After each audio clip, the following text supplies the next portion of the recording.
वातावरण जे आहे ते जातीवादी वातावरण झालेलं पाहायला मिळतं. या पार्श्वभूमीवर मराठवाडा दौरा आहे. मराठवाड्यामध्ये हे सर्वात जास्त ही परिस्थिती निर्माण झालेली आहे. आपण काय मेसेज देणार आहात आपल्या ह्या संपूर्ण दौऱ्यातून? मतदारांना काय कशा पद्धतीने आव्हान? काय आपण पहिली गोष्ट बघितली पाहिजे की मुळात हा विषय कसला आहे. विषय आहे शिक्षणाचा, विषय आहे नोकरीचा.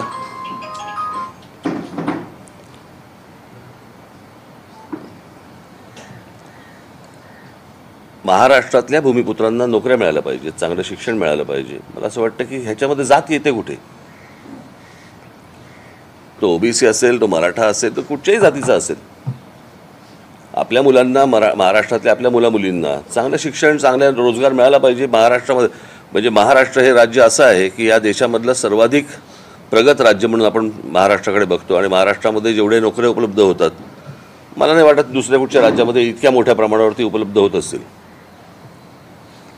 आज बऱ्याचशा गोष्टी जर समजा आपण बघितल्यात तर या म्हणजे ज्याला आपण खाजगीकरण करतायत, केंद्र सरकार काय करतं आणि सगळ्याच, आता या खाजगी ज्या संस्था आहेत इथे आरक्षण आहे का? खाजगी ज्या शिक्षण संस्था आहेत इथे आरक्षण आहे का? मग नेमकं किती प्रमाणामध्ये आरक्षण आहे आणि किती जातींना ते मिळणार आहे, किती मुलांना मिळणार आहे, किती मुलींना मिळणार आहे, किती नोकऱ्या उपलब्ध होणार आहेत, हे जर आपण तपासणार आहोत का? की फक्त माथी भडकवून फक्त मतं हातामध्ये घ्यायची एवढाच फक्त उद्योग आहे? आपण मला असं वाटतं काही गोष्टी नीट समजून घेतल्या पाहिजेत. हे सगळं जे राजकारण चालू आहे हे कोणाच्या ना कोणाच्या तरी खांद्यावरती बंदुका ठेवून फक्त राजकारण सुरू आहे आणि मतं फक्त हातामध्ये घेणं सुरू आहे. याच्या पलीकडे ना त्या आपल्या ओबीसी असतील, नाही तर मराठा असतील, नाही तर अजून कुठच्या मुलामुलींचा ह्याच्यामध्ये विचार नाही आहे. हे फक्त मतांचं राजकारण आहे. मला असं वाटतं प्रत्येक समाजाने ही गोष्ट समजून घेतली पाहिजे की आपल्याला मूर्ख बनवत आहेत आणि ह्याच्यातनं हाताला काही लागणार नाही आहे.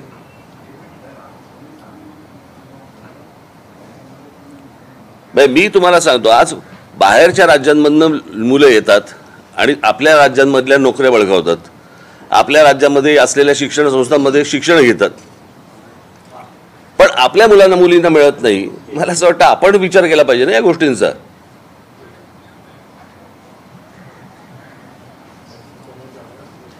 आणि मग या शिक्षण संस्थांमध्ये या मुलामुलींना का नाही आपल्याकडे शिक्षण मिळत, बाहेरच्या मुलांना का मिळतं? मग ते सगळ्या गोष्टी पैशावरती येतात. म्हणजे मूळ विषय राहतोय बाजूला आणि आपण कुठेतरी विचित्र भरकटत जातोय. आणि भरकटणं नुसतं नाही आहे, हे विष कालवणं आहे.